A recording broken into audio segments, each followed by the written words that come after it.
Assalamualaikum warahmatullahi wabarakatuh.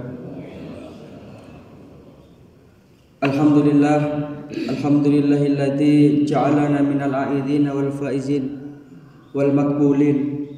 Asyhadu an la ilaha illallah wahdahu la syarikalah al-maliku haqqul mubin. Wa asyhadu anna Muhammadan abduhu wa rasuluh shadiqul wa'dil amin. Allahumma shalli wa sallim wa barik ala nabiyyina Muhammadin wa ala alihi wa sahbihi ajma'in. Amma ba'du, subhanaka la ilma lana illa ma 'allamtana innaka antal alimul hakim. Rabbi shrah li sadri wa yassir li amri wahlul 'uqdatam min lisani yafqahu qawli. Allahumma asbahna ala fitratil Islam wa ala kalimatil ikhlas wa ala dini nabiyyina Muhammadin sallallahu alaihi wasallam wa ala millati abina Ibrahim hanifa muslima wa ma kana minal musyrikin. Bapak Ibu hadirin jamaah salat subuh rahimakumullah. Senyampang masih dalam suasana Syawal, perkenankan saya secara pribadi dari lubuk hati yang paling mendalam mengucapkan mohon maaf lahir dan batin. Barangkali mungkin ada tutur kata, ucapan dan perbuatan kami yang kurang berkenan, mohon dibukakan pintu maaf. Dan kita saling berdoa, taqabbalallahu minna wa minkum wa taqabbal ya karim. Mudah-mudahan kita termasuk orang-orang yang terampuni dosa-dosa kita. Kita lanjutkan pelajaran kita hadis arba'in. Kita sampai pada hadis yang ke-33. Al-hadisus salisu wassalasun.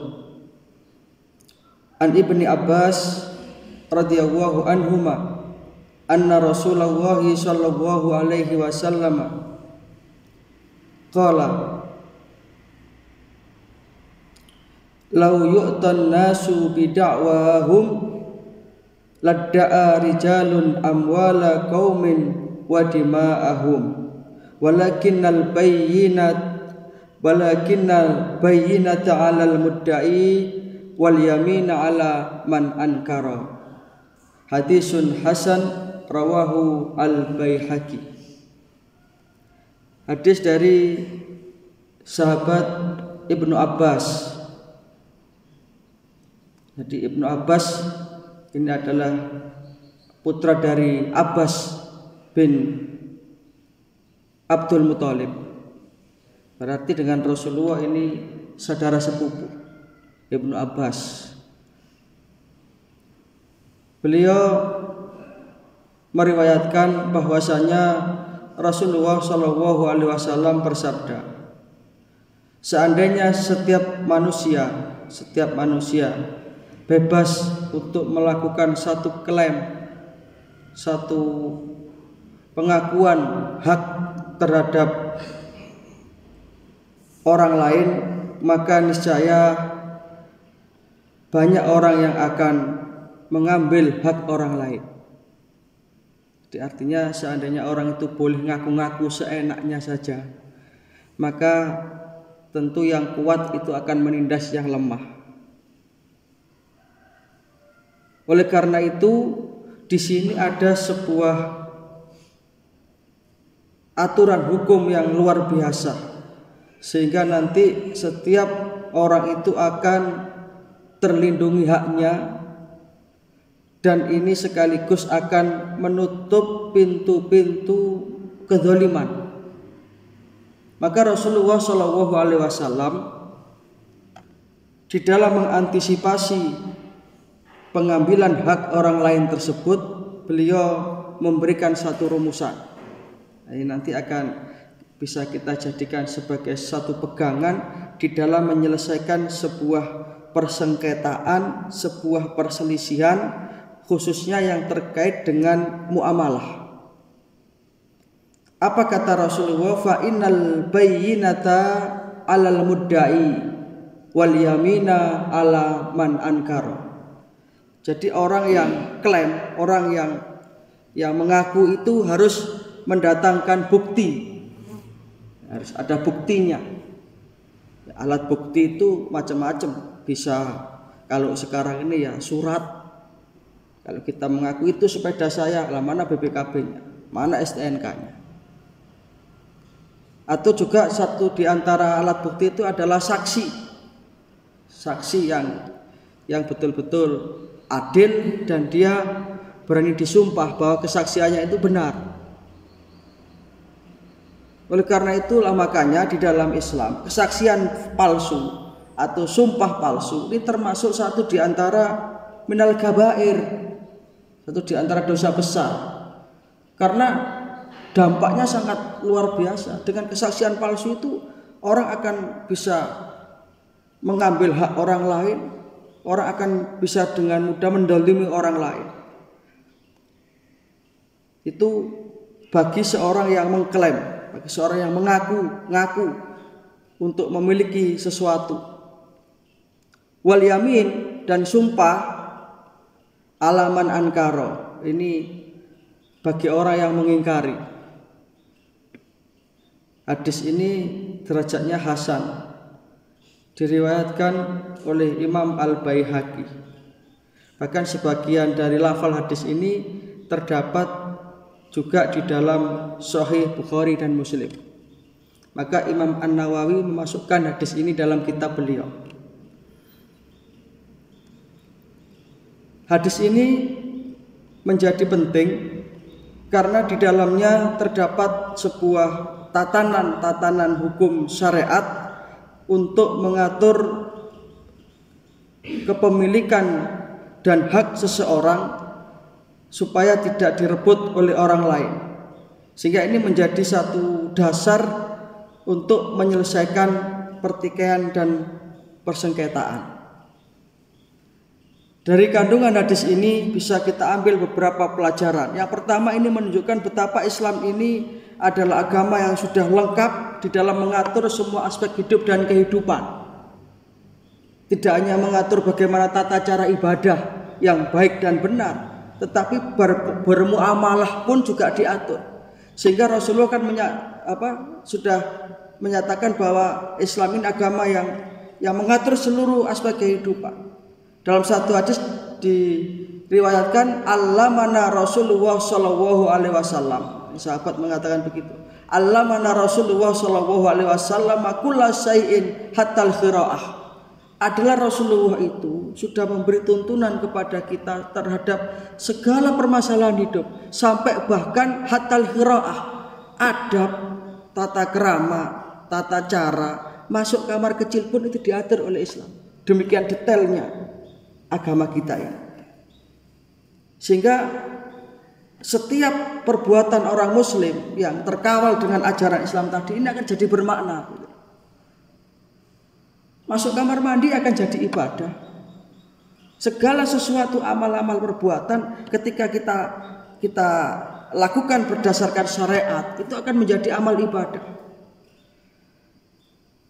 Termasuk apalagi ini urusan muamalah yang seperti ini, yang terkait dengan hak manusia, perlindungan harta, perlindungan kehormatan,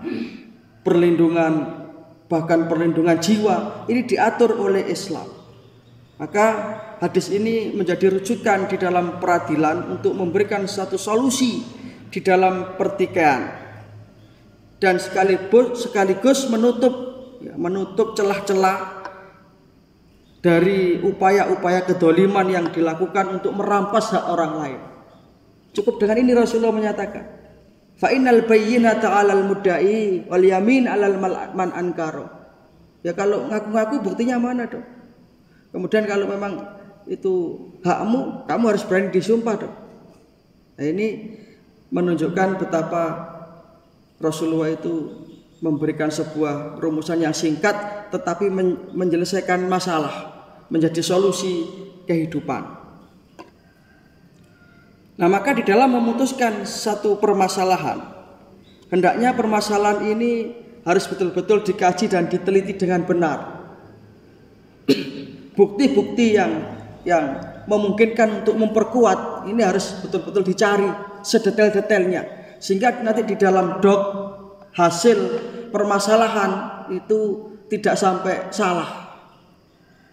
Nah, di sini sulitnya memutuskan permasalahan itu. Karena apalagi zaman sekarang orang itu dengan gampang berani sumpah palsu.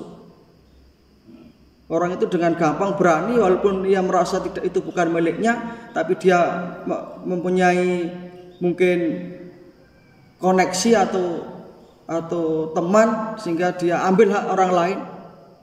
Maka dengan hadis inilah mengingatkan kita betapa sejengkal tanah pun yang bukan milik kita itu akan menjadi tanggung jawab kita nanti kalau kita ambil. Serupiah pun harta yang bukan milik kita, kalau itu kita ambil dengan cara yang zalim, pasti akan kita pertanggungjawabkan nanti di hadapan Qadhi Rabbul Jalil, di hadapan hakim yang sebenar-benarnya. Katakanlah kita menang secara gugat-menggugat di dalam peradilan dunia, tetapi nanti kita tidak akan luput dari peradilan akhirat. Alaisa Allahu bi ahkamil hakimin. Bukankah Allah hakim yang seadil-adilnya, yang di ketika itu liyuhiqal haqqa wa yubtilal batil, yang benar akan dibenarkan, yang salah akan disalahkan. Maka pelajaran-pelajaran ini mari kita betul-betul jadikan prinsip kehidupan, bahwa jangan sampailah kita ini baik sengaja ataupun tidak, lebih-lebih sengaja jangan sampai kita kemasukan hak orang lain. Di dalam bermuamalah jangan sampailah kita itu mendolimi orang lain.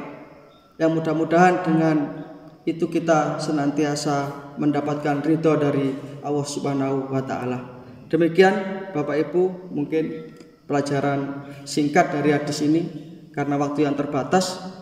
Kalau dalam forum pengajian mungkin bisa 1-2 jam, pelajaran satu hadis ini bisa kita jabarkan. Demikian luasnya ajaran beliau. Nanti akan bisa kita pelajari detail bagaimana itu sumpah, bagaimana itu penggugat dan tergugat dan sebagainya. Tapi karena forum yang singkat, mungkin intinya adalah seperti itu. Dan sebelum kami akhiri, ada informasi dan pengumuman. Insya Allah nanti hari Rabu tanggal berapa ya? 26 Insya Allah akan terjadi gerhana bulan. Dan kita akan menyelenggarakan sholat gerhana di masjid kita ini. Insya Allah kita laksanakan ba'da maghrib. Yang rencananya Rabu itu adalah mengawali kajian rutin. Jadi kajian rutinnya kita ganti dengan sholat sunnah gerhana bulan. Nanti monggo ini bisa disampaikan kepada saudara yang lain. Mari kita syiarkan sunnah-sunnah dari Rasulullah SAW. Mudah-mudahan dengan ini sekali lagi kita akan senantiasa mendapatkan kehidupan yang barokah dari Allah Subhanahu wa Ta'ala. Demikian sekali lagi mohon maaf, terima kasih. Nasrun minallah wa fathun qarib wa basyiril mu'minin. Kita tutup dengan doa kafaratul majelis. Subhanaka wahumma wa bihamdika asyhadu an la ilaha illa anta astaghfiruka wa atubu ilaik. Wassalamualaikum warahmatullahi wabarakatuh.